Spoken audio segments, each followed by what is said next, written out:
first step towards achieving your dreams is having the right coach. Get the best education with CAD.com Lab and make your AutoCAD do the 3Ds Max. Dreams come true. Download the app now.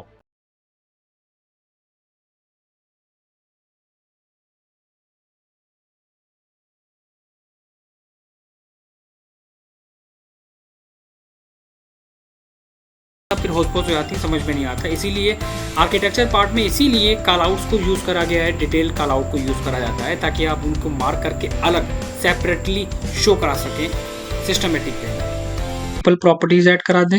चलो ATT enter. एक और type करो material. एक और हमने यहाँ पे दे the properties. फिर से करो B एंटर। मैं मतलब दोबारा से कर रहा हूँ ब्लॉक में कन्वर्ट। फिर पूछेगा मटेरियल की प्रॉपर्टीज, तो मैंने कहा मैं इसको चेंज नहीं करूंगा, सिर्फ वहां पर टाइप कर दूंगा मटेरियल। आप पहले वाले पे डबल क्लिक करो तो वहां पर मटेरियल आएगा, लेकिन क्रोम शो नहीं हो रहा है। पता है क्यों?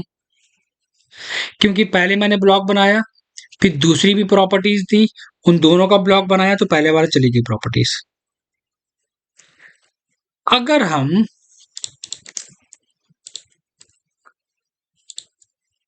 इन दोनों एट्रीब्यूट को एक साथ कर दें, ठीक है, और अब अगर हम ब्लॉक बनाएं तब क्या डिफरेंस होगा? Pick point. ओके, अब दोनों प्रॉपर्टीज आ रही हैं। ऊपर वाले में क्या है? क्रोम। नीचे वाले में मटेरियल। Okay, right. क्या ये अलग अलग ऑब्जेक्ट?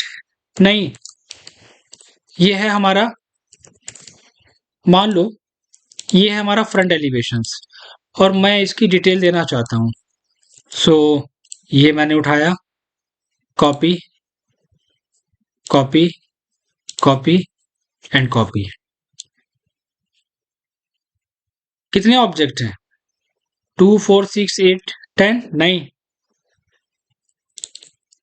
1 2 3 4। क्यों कह रहा हूं मैं ये बात? इतना इजी नहीं होता है ड्राफ्टिंग पे काम करना। कुछ चीजें बच्चों वाली होती हैं, कहां पर इस्तेमाल करनी है ये नहीं पता होता है, ये नहीं बताया गया होगा, है ना? तो ये क्या है? मैंने यहां पर पहले वाली प्रॉपर्टीज डाल दी, स्लैब 230, नीचे डाल दी मटेरियल में कंक्रीट। दूसरी प्रॉपर्टीज, अब मैं कुछ नहीं कर रहा हूं, कोई एडिट नहीं कर रहा हूं, बस नॉर्मल डबल क्लिक कर रहा हूं, विंडो, मटेरियल। अब आप कुछ भी डिटेल यहां पर दे सकते हैं और आप उसको एडिट कर सकते हैं। अब क्या क्या होना चाहिए, अब क्या क्या बातें मैं कर रहा हूं। सेक्शन का सिंबल ब्लॉक और एट्रीब्यूट के साथ होना चाहिए। अब पूछोगे क्यों होना चाहिए सर?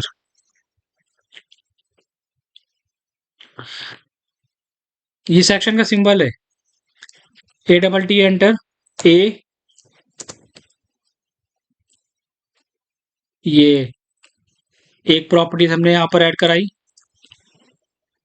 प्रॉपर्टीज नंबर 1 ए, और दूसरे एट्रीब्यूट को हमने कॉपी करा यहां पर, सो ए।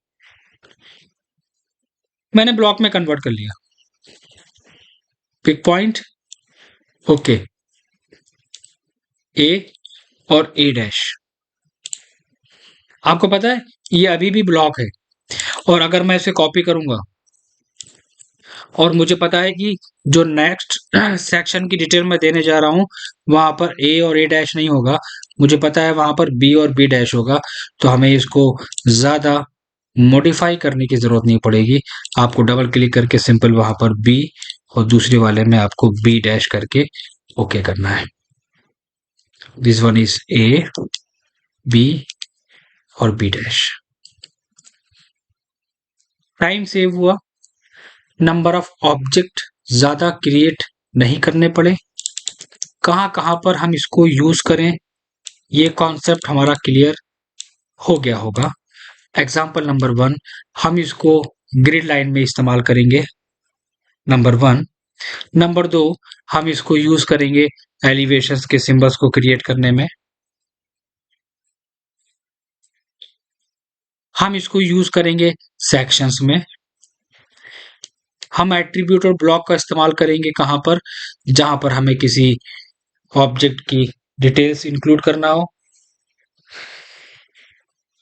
हम इसको यूज करेंगे कहां पर, डोर टैग के अंदर, विंडो टैग के अंदर।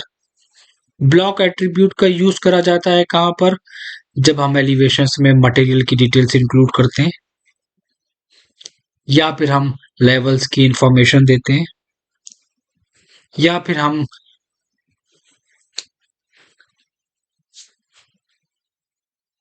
शीट डिजाइन करते हैं उसमें, या फिर हम मटेरियल स्पेसिफिकेशंस की टेबल क्रिएट करते हैं उसमें। ब्लॉक एट्रीब्यूट का इस्तेमाल हम करते हैं जब हम कॉल आउट की डिटेल ड्राइंग्स में देते हैं। एग्जाम्पल, कॉल आउट की अगर हम बात करें, so this one is call out. बहुत, ये हमारा कहलाता है कॉल आउट डिटेल्स।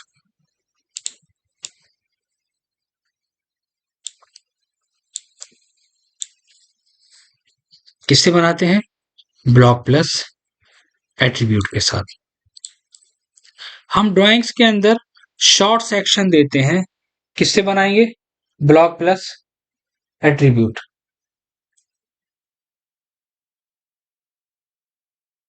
तो आप समझ लीजिए कि एक कमांड जिसको मैं एक्सप्लेन कर रहा हूं, उसका कितना इंपॉर्टेंट रोल ड्राइंग्स के अंदर है। अब आप यहां से अंदाजा लगा सकते हैं।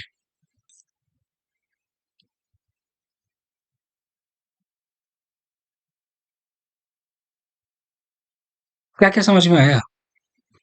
कौन कौन मुझे बताएगा जरा कि ब्लॉक और एट्रीब्यूट का इस्तेमाल और टेम्पलेट के बारे में किस किस ने पढ़ा था, और कौन कौन अपनी ड्राइंग्स में इस्तेमाल करता चला आ रहा था।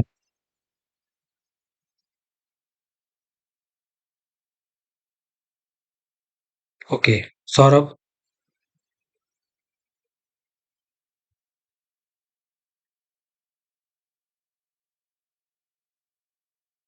अब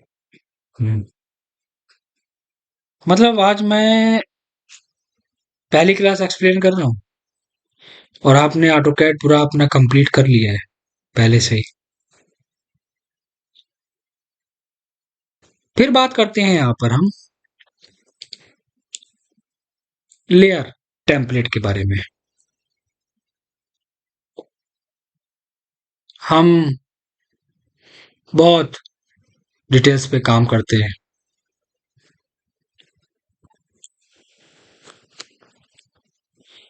अलग अलग ऑब्जेक्ट्स क्रिएट करते हैं, अलग अलग डिटेलिंग्स देते हैं ड्राइंग्स में, और उनके कलर सिलेक्शंस वहां पर देते हैं, नेम देते हैं, बहुत सारी चीजें होती हैं। अब सोचो अगर हमारे प्रोजेक्ट में 500, 600 या 1000 ऑब्जेक्ट है, तो क्या आप इतनी लेयर्स क्रिएट करोगे?